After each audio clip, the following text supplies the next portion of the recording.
चलो ये क्वेश्चन देखते हैं। वन और more than one correct answer है इसके। A point charge plus Q is place just outside an imaginary hemispherical surface of radius R as shown in the figure.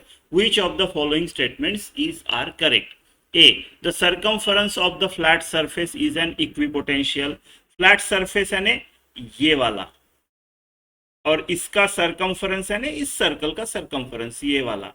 क्या ये circumference, क्या ये नीचे का सर्कल जो है इक्विपोटेंशियल सरफेस है? ये देखेंगे, हाँ रहेगा, दिख रहा है। देखो चार्ज क्यू यहाँ पे है, तो ये सारे पॉइंट्स इक्वल डिस्टेंस पे है इस सर्कल के, ये पॉइंट और ये पॉइंट। चार्ज तो एक ही है क्यू, है ना। पोटेंशियल क्या हो गया? K Q by R, 1/4πε0 Q by R. तो क्यू और आर पे डिपेंड करता है, आर तो सेम ही रहेगा। ये पीछे का पॉइंट भी इमेजिन 3D सेम ही है ना। ये भी सेम ही है, ये भी सेम ही है, ये सब सेम डिस्टेंस पे है, ये सारे पॉइंट्स सेम डिस्टेंस पे है, तो इक्विपोटेंशियल रहेगा, right. Potential will be 1/4πε0 Q by, ये मान लो आर है डिस्टेंस, तो सब इक्वल डिस्टेंस है ये, तो सेम रहेगा। A is correct. Component of electric field along component of electric field normal to the flat surface is constant over the surface। क्या ऐसा रहेगा? ठीक है, ये मिटा देता हूं, पहला आंसर कर लिया हमने। तो इलेक्ट्रिक फील्ड का component perpendicular normal to the surface, flat surface, right. तो जैसे देखो यहाँ पे ये सरफेस है पूरा का पूरा, यहाँ पे इलेक्ट्रिक फील्ड कैसे रहेगी? इस दिशा में रहेगी इलेक्ट्रिक फील्ड, बराबर है। यहां पे जब पास में आओगे तो इस दिशा में रहेगी इलेक्ट्रिक फील्ड, राइट। एक पॉजिटिव क्यू चार्ज है, तो रेडियली, राइट, रेडियली, इवन पीछे भी है आगे भी है, स्पेरिकल टाइप। अगर मैं एक शेप निकालूं टू कवर ऑल, स्पीयर हो जाएगा 3D में, हर जगह जाते हैं, राइट। प्लस है तो टूवर्ड्स आउट, ऐसे ऐसा। तो इसका क्या यहाँ पे हर जगह सेम रहेगा क्या? मैंने ये जो दो पॉइंट निकाले हैं ए और बी, दोनों जगह सेम है? नहीं रहेगा, दिख रहा है, राइट।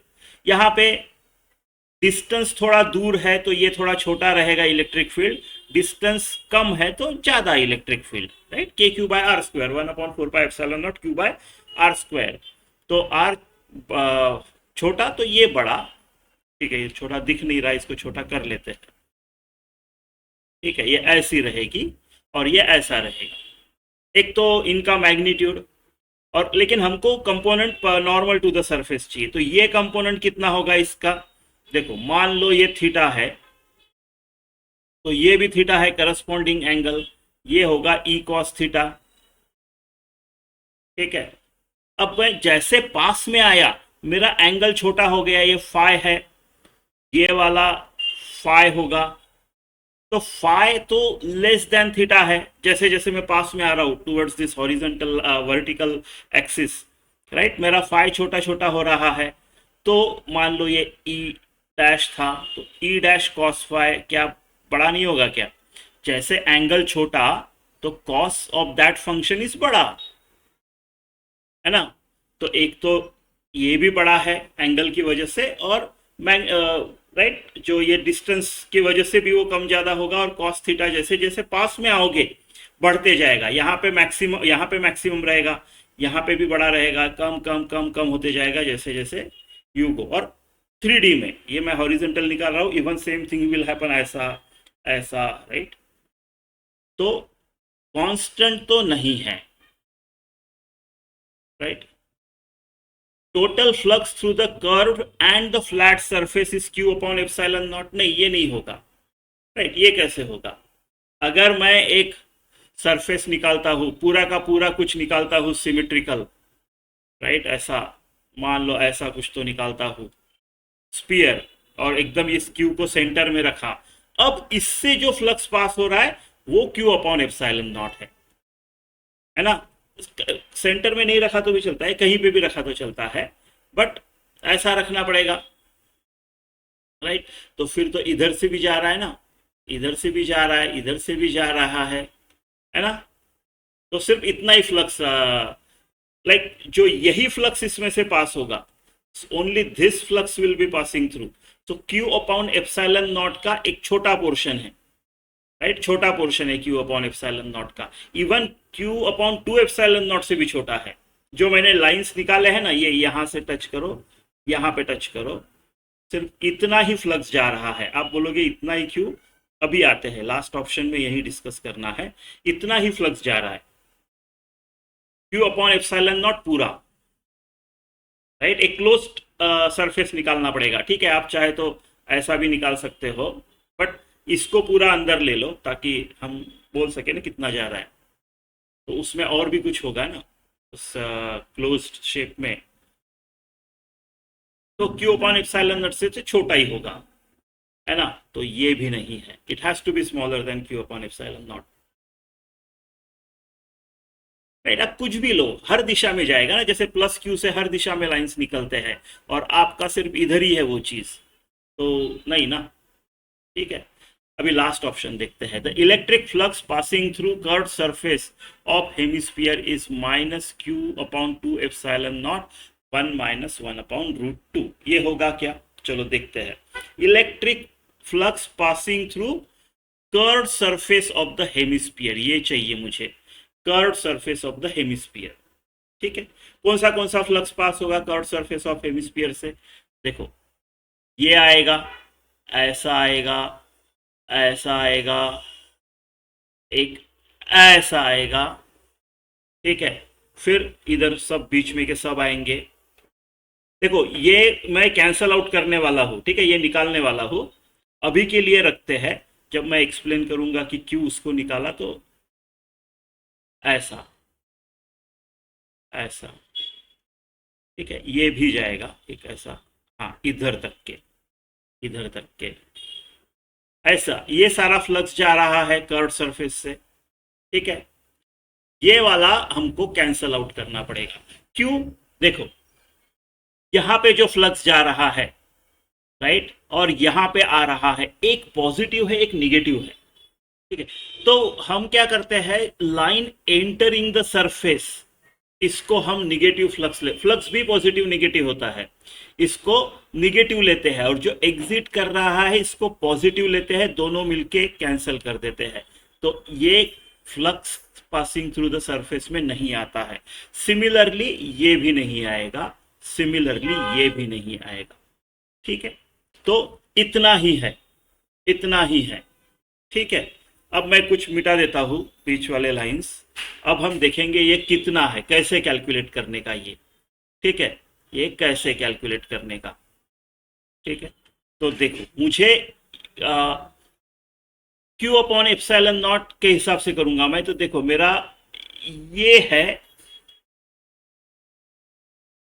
राइट, ये है ऐसा, ठीक है। अब मैं क्या करता हूं, एक स्पीयर ड्रॉ करता हूं विथ क्यू एस सेंटर, ऐसा एक स्पीयर ड्रॉ किया है मैंने, एक स्पीयर ड्रॉ किया है, ठीक है, स्पीयर है समझ लो, ठीक है, समझ लो है स्पीयर। ये ऐसे हो गया, एक स्पीयर में आपने एक कोन डाल दिया है, राइट सर्कुलर कोन, एक तरबूज में से एक आइसक्रीम कोन टाइप का विद सेंटर हियर, ऐसे बाहर निकाल दिया है आपने। ऐसे कुछ तो सिचुएशन है अपना, ये कोन ही हो गया ना 3D, या आपने एक कोन लिया है ना, ऐसा ये वाला सिचुएशन है आपका। आपको पता है कि पूरा का पूरा 4 पाई, पूरा का पूरा अगर एंगल जो होता है, देखो सर्कल में पूरा का पूरा एंगल आप अगर लो, है ना, पूरा का पूरा सर्कल में एंगल लो तो 2 पाई होता है, लेकिन इसका 3D वर्जन स्पीयर में ये एंगल होता है 4 पाई, सॉलिड एंगल बोलते हैं उसको, इसका 4 पाई होगा चारों तरफ से 3D में, है ना। 2 डायमेंशनल में देखोगे तो अगर यहां से शुरू करोगे और यहां तक पहुंचोगे तो 2 पाई होता है 2D में, है ना, और इसमें 4 पाई होता है, राइट। अब क्या कोई तरीका है, अगर मेरे को 2D एंगल पता चल जाए, ये थीटा है मान लो, ये 2D का एंगल पता चल जाए, यानी मैंने सिर्फ एक व्यू से देख रहा हूं, इस तरफ से देख रहा हूं, मेरे को सिर्फ ये एंगल पता है, यानी इसको कोन को अगर ट्रायंगल बना दिया मैंने, राइट सर्कुलर कोन है, उसको ट्रायंगल बना दिया और ये ट्रायंगल का ये एंगल मुझे थीटा पता है, तो क्या मैं 2D का 4D में कन्वर्ट करता हूं? इक्विवेलेंट मैं क्या 2D का एंगल को 3D का सॉलिड एंगल में कन्वर्ट कर सकता हूं? कर सकता हूं। राइट सर्कुलर कोन होना चाहिए, यानी ये जो आपका एंगल है इधर 90 होना चाहिए, इस तरह का कोन होना चाहिए, ये बेस को 90 होना चाहिए ऐसा। तो राइट सर्कुलर कोन के केस में, ये वाले केस में आपका जो सॉलिड एंगल होगा वो होगा 2 पाई, राइट, ये 2 पाई और cos of 1 minus cos of theta 2, cos theta 2, ये होगा 1 minus cos theta by 2, cos theta by 2, theta है ना ये पूरा एंगल, ये पूरा एंगल ये होगा। ये अभी आपको याद ही रखना पड़ेगा और कोई तरीका नहीं है इसका डेरिवेशन अगर आप देखो तो, बट जरूरत नहीं है, इतना भी सिंपल नहीं है वो, ये ध्यान में रख लो। क्या कर रहे हो आप 2D एंगल को 3D में कन्वर्ट कर रहे हो, 2D टू 3D, यानी plane angle to solid angle, plane angle to solid angle convert कर रहे हो। कौन से केस में? एक राइट सर्कुलर कोन के लिए, राइट सर्कुलर कोन का जो एपेक्स एंगल है उसके लिए ये वाला फॉर्मूला है, ठीक है। तो ये पूरा का पूरा कितना होता है? 4 पाई। तो अगर मेरा सॉलिड एंगल 4 पाई होता है, राइट, अगर मेरा सॉलिड एंगल 4 पाई होता है तो फ्लक्स कितना होता है? Q in upon epsilon not, है ना, ऐसा। तो अगर मेरा एंगल ये है, राइट, तो मेरा फाई कितना होगा? अच्छा 2 बार लिख लिया मैंने, तो मेरा फाई होगा, कर लो रेशियो प्रोपोर्शन क्रॉस, राइट। तो इस केस में जो मेरा फाई होगा वो होगा phi is equal to this solid angle upon 4 pi, यानी इतने को इतना तो इतने को कितना, ऐसा वाला Q in upon epsilon not, Q upon epsilon not, ये होगा ऐसा। और कन्वर्ट कैसे करने का? ऐसे। चलो पता चल गया हमको क्या करने का है, तो कर लेते हैं। अब ये एंगल कितना होगा? 90 डिग्री। कोई भी डायमीटर, अगर आप सर्कल की डायमीटर लो तो वो सर्कल के सरकमफ्रेंस पे कितना एंगल करता है? 90। नहीं तो आपको ये पता है कि ये साइड r है, यहां से यहां तक के ये r है, ये भी r है, तो tan 45 is equal to r by r 1, है ना, tan 45 इज 1, तो ये 45 ये 45 90, यानी मेरा जो सॉलिड एंगल बनता है यहां पे वो बनता है 2 पाई इंटू 1 माइनस कॉस 45, यानी 2 पाई इंटू 1 माइनस 1 अपॉन √2। तो मेरा फाई कितना आएगा? राइट, फाई आएगा Q इन तो पूरा Q है, तो Q upon epsilon not into ये चीज अपॉन 4 पाई, 2 पाई अपॉन 4 पाई 1 माइनस 1 अपॉन √2, ऐसे कुछ तो आ रहा है, राइट। सो ये काट दो, ये 2 बचा, सो Q upon 2 epsilon nought 1 minus 1 upon √2। देखो अब ये फ्लक्स पॉजिटिव है कि निगेटिव है? ऑप्शन में निगेटिव दिया है, ऑप्शन में बाकी तो सब ठीक है, लेकिन ये निगेटिव बराबर है कि गलत है? मैंने क्या बोला था? Flux entering is negative, flux exiting is क्या बोलते हैं इसको? पॉजिटिव। अब मेरे को इस सरफेस पे पूछा है, इस सरफेस पे ये फ्लक्स लाइंस एंटर कर रहे हैं कि एग्जिट कर रहे हैं? एंटर कर रहे हैं, एंटरिंग इज निगेटिव, तो ये करेक्ट ऑप्शन है, ये करेक्ट ऑप्शन है। ये एक फॉर्मूला ध्यान में रख लो। कन्वर्जन, राइट सर्कुलर कोन की बात चल रही है, तो ये करेक्ट है।